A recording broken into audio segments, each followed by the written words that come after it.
Well, first of all, I would like to thank LINX for the opportunity to talk about Brazil. Okay. Normally, in this kind of presentation, we start presenting CGI.BR, NIC.BR, and IX.BR. But this time, I will let this part to the end of the presentation. Okay, I think it will be good to understand the flow of the ideas. Okay. My objective here is to tell you about why the peering environment in Brazil are so big. We continue to have more networks peering in Brazil. Okay. Nowadays, we have about, in terms of unique autonomous systems, we have 2,485 autonomous systems connected to our IXs, okay? And a total connection, when the same IX connect to several IXs, we have 3,544 connections, okay? So it will start like a geography class, okay? I believe everybody hates geography, okay? But I think it's important to start understanding what happens in Brazil, okay? Well, so Brazil, we have a population of 2,210 million, the fifth largest population in the world, okay? And we have about 5,570 municipalities, okay? And we are the fifth territory in the world, okay? Our GDP, it's about $1.7 trillion, okay? And per capita of $7,600, okay? It's important to look at this number because you can think about how the biggest part of the Brazilian population have money to get access to internet or technology. Okay, we are the eighth largest country code top-level domain. Okay, we have about 4 million domains registered. Okay, and 127 million internet users. Okay, so this is the Brazilian market for internet. Here, I think it's important to see about how is the demographic density. Okay, where are people living in Brazil? Okay, so we have a big concentration in the southeast area. We have São Paulo, Rio de Janeiro, and Minas Gerais. Okay, the states of the south of Brazil. Okay, this is where are the richest states in Brazil. Okay, and we also have many population living near the sea. Okay, and all other area we have less people, but not necessarily are abandoned area. Okay, we have the Amazon forest. Okay, and in these states, in the center of Brazil, is where we would say agribusiness. Okay, we have agriculture, something other products like this are developed. Okay. As you may know, Brazil is one of the largest countries that can supply natural goods to other countries, okay? So, unfortunately, I think we don't have the brightness to see. This is a map. I don't know if you can see some points in the southeast area, okay? This is data that we collect from a system called CIMET, okay? CIMET is a product developed by NIC.BR to measure internet quality. Okay, we we spread access points with special software and these are installed in offices, in houses, okay? And they are continually making tests, and we can measure the quality, okay? And we have about 4,000 autonomous systems generating data for us, okay? And we can see where are the data coming. So we see that there's a lot of space in Brazil that we have low density of tests. These tests come from fixed internet, not wireless.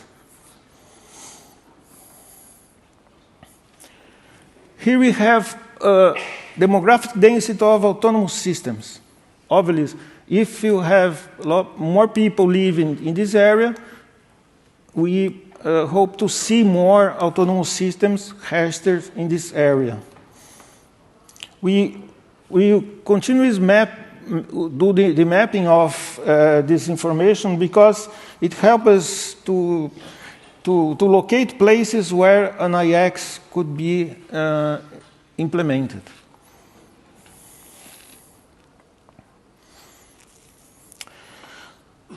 Let's talk a little about distance in Brazil, okay? Last year in our IX forum we have a panel about remote peering. And I was talking to Arnold from the SIX and he told me about the definition of remote peering, okay?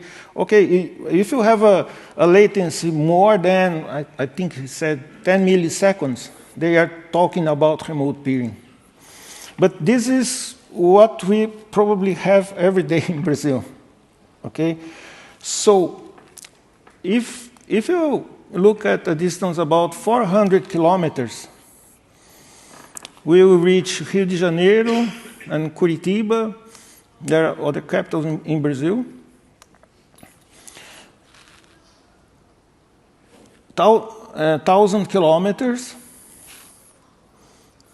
2,000 kilometers, 3,000 kilometers. These blue points are the cities where we have IXs in place, okay? They are running. It's important to know that our IXs are not interconnected, okay? They are installed in metropolitan area. The objective is to exchange traffic locally. I was comparing the distance that we have in Brazil to Europe. For example, from London to Amsterdam, it's about 400 kilometers. I think to Frankfurt, 600 kilometers.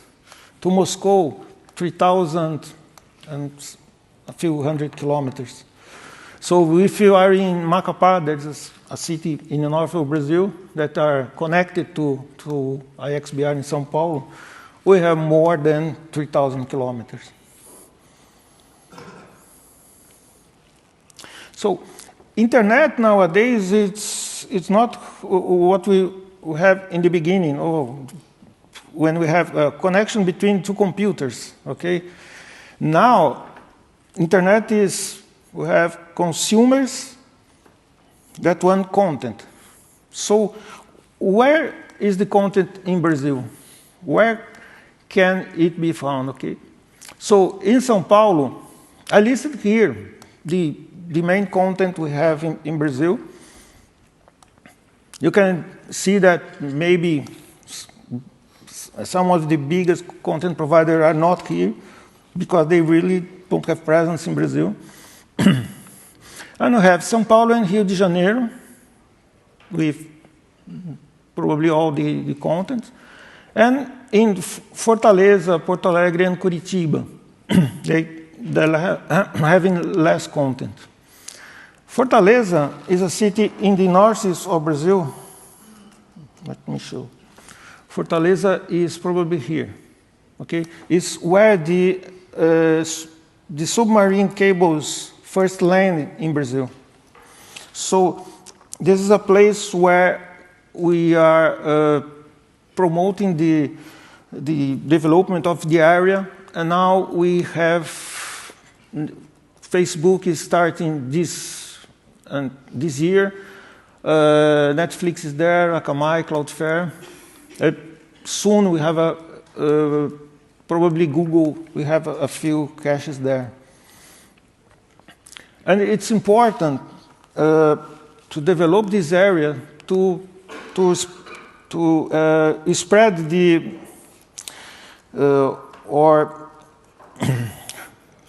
because we have a huge concentration in São Paulo.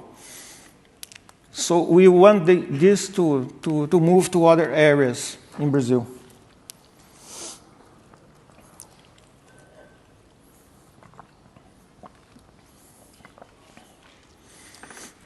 This is how is the internet service provider market in Brazil. We have big companies, big telecom operators like Telefônica, Claro, and Oi. Okay, they have almost one quarter of the market. Okay, and now you can see these guys. Let's call it ISPs. Who are these guys? These are a group of small and medium ISPs. They are not big companies, but they together are the second group now in Brazil. Okay, they are growing year by year, and these are our clients. Okay, we have a presence of Telefônica, Claro, Oi, but they go to the IXs first to do internet service quality tests. Okay, there is a NIC.BR service like CIMET, and there is another from Anatel, the regulator, and they are installed in the IX infrastructure. And sometimes they have presence in the IX, but only to get content of a few CDNs to fill their internal caches. So these small and medium ISPs, when they start the operation, they can get from 60 to 70% of the traffic for residential users from IX.BR in São Paulo, or 50 to 70% in case of a business connection. It's common that these ISPs start growing, they get bigger. When they reach some level of traffic, they can get caches from Google, Facebook, and Netflix. And they start to feed their caches from the IXs. And when they get bigger, they start to do private peering with the CDNs. This is the cycle of these companies. Okay, the exactly number of them is hard to define, because sometimes they don't act legally. They try to work under other companies, and we estimate a number between 6,000 to 10,000 companies, 10,000 ISPs. Okay, I heard a number from Abrint presented in the last LACNIC about 70,000 companies. I'm not sure if this number is correct. In the regulator site in internet, it's Anatel, there are 7,200 companies that have a license to operate multimedia communication services in Brazil. The cost to have a license to start to operate is about $130. And also the cost of fiber optic infrastructure to bring internet to the end user are also being reduced during the last years. And now it's feasible for these companies to start operating. Then there are several ISPs associations. The biggest are these companies. I put their logos here. Okay. And if you want more information about them, you can look at their websites. They act as a group because they have to fight for not the government or something, or the regulator to give privileges to the big operators. So they fight for their space in the market.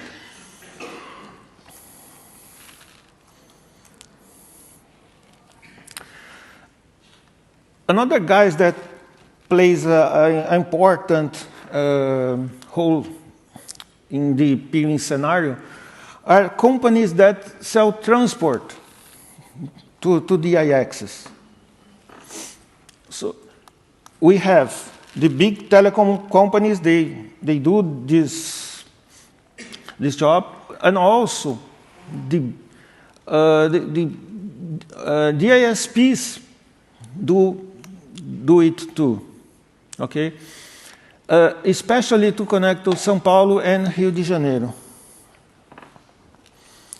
And it's common when we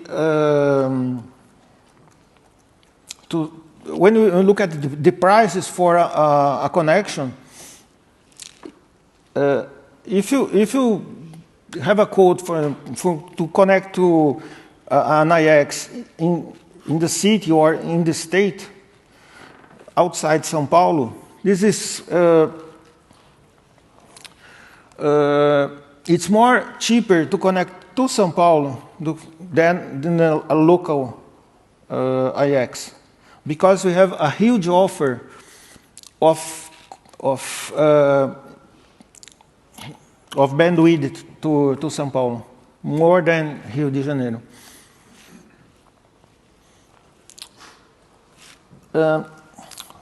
We will see that, as I'm saying, we have a concentration in São Paulo and Rio. But São Paulo is far away bigger than Rio.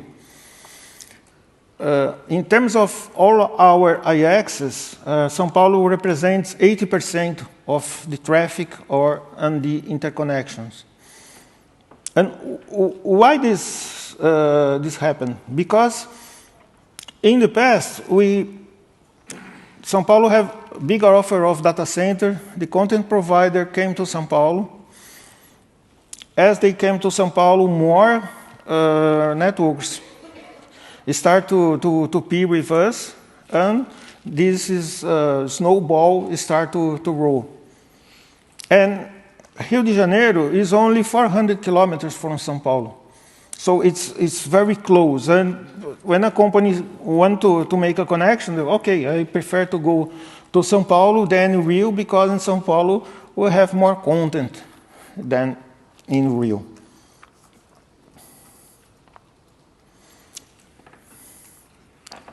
So this is the scenario that we have. We have a lot of ISPs. We have companies that transport these ISPs to IXs spread around Brazil. And this is our infrastructure in São Paulo. We have two central points. Okay, we started with a single central point in a single star topology. These are data centers that are the maximum distance about 60 kilometers from this central point. They have connection with dark fibers to this point. And a few years ago, NIC.BR built a second data center, and we start to operate with two central points in a double star topology.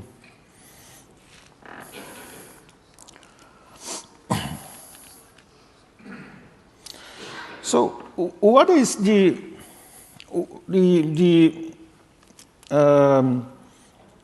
our agreement with all these data centers, okay? We have a deal with them. They supply to us rack space, power, and dark fibers to the central points.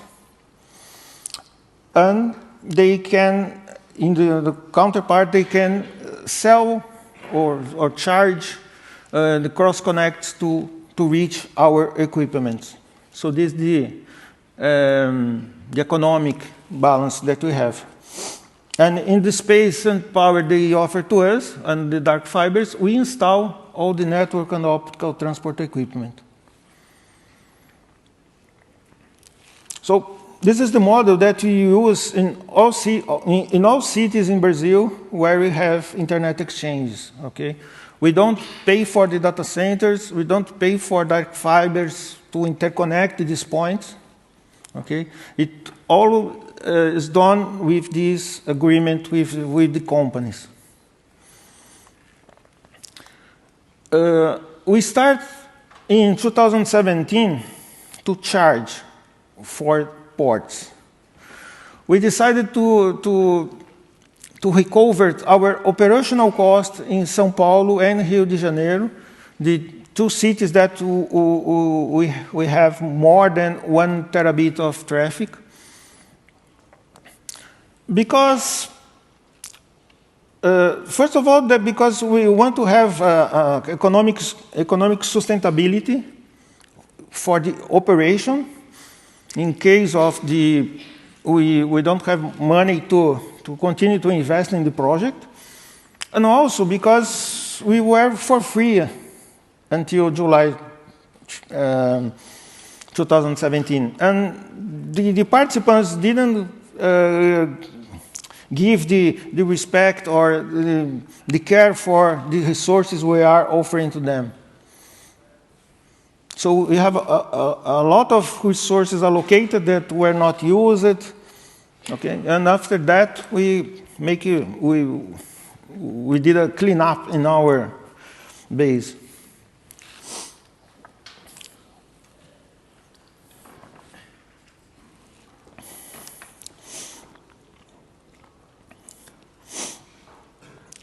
So this is the prices that we charge, okay? Maybe you're going to see that there are very low fees. There's a kind of connection that we call 6, that is when an autonomous system is transported by other company and reach the IX using a reseller port. So we charge this connection only as it was a 1 gig port. The idea is that we charge the owner of the reseller port the capacity of their port, and for this remote IXs, only a single fee per month.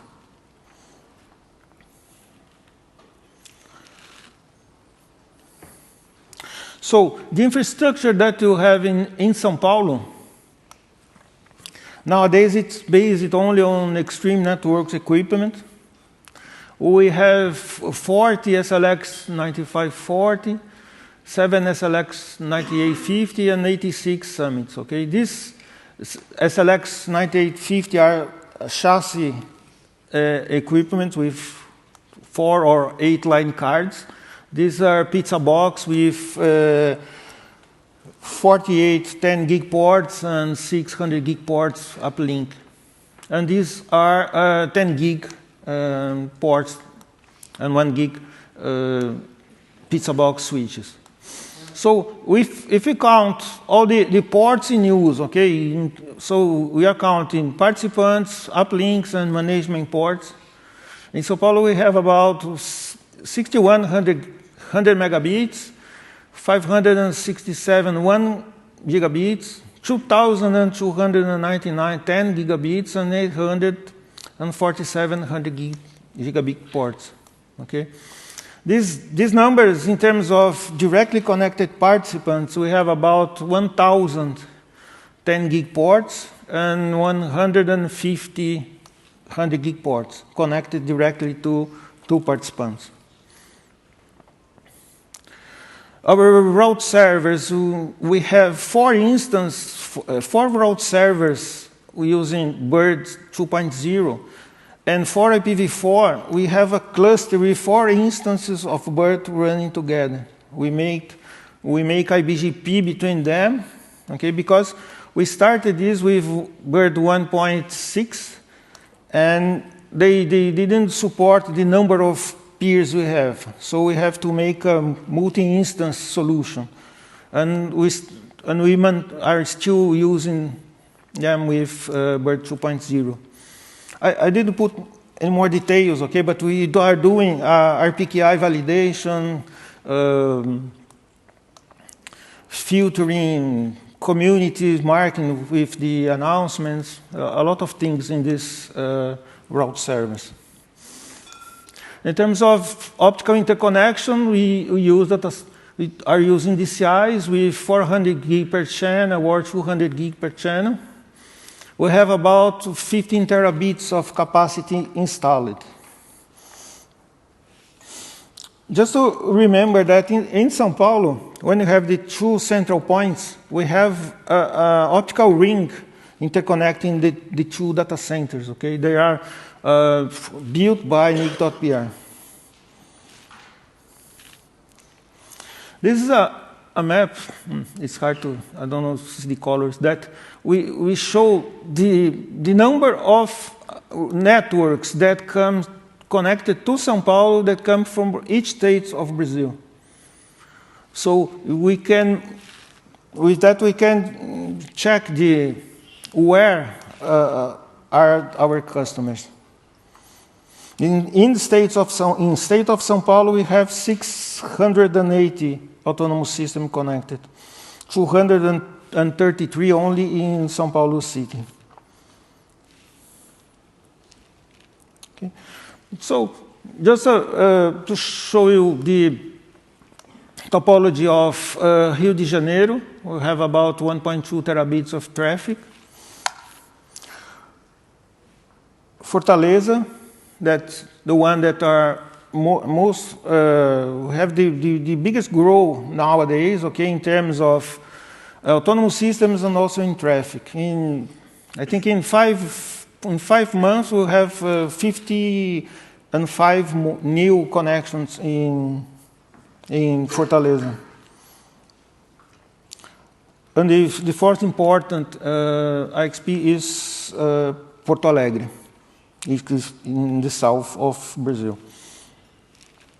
Just to, I'm out of time. Now, why did I take to the end of the presentation of CGI? It's the Brazilian Internet Steering Committee.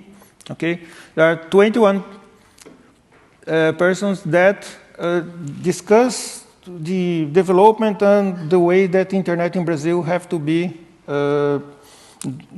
done. Okay, so this committee was created. The NIC.BR was created to execute the actions that the committee defined. Okay, so this is the infrastructure of NIC.BR. We have several departments dealing with security, with statistics. We have IX.BR here. And fundamentally, where did the money come that permit us to develop all of this, okay? The money comes from the .br domain registry. Okay, this is the main activity that NIC.BR execute. We have about 4 million domains. We charge about $10 a year per domain, and this is our main source of money. So it was created in 1995 and recreated in 2005, okay, and decided to make this approach, and I think we are benefit for the decision they make, and they permit us to develop all of this infrastructure. So, to finish, I want to tell that, well, that we are celebrating 15 years. We are a teenager, okay, not a grown-up IX like LINX, okay. And in 10 and 11 December, we have our IX forum. If you want to attend, we'll be glad. And the event is broadcasted by using YouTube with translation to English. That's it. Thank you very much. If you have questions. Yeah. Thank you very much. Do we have any questions for Julio? No? Okay. Thank you very much indeed. Thank you.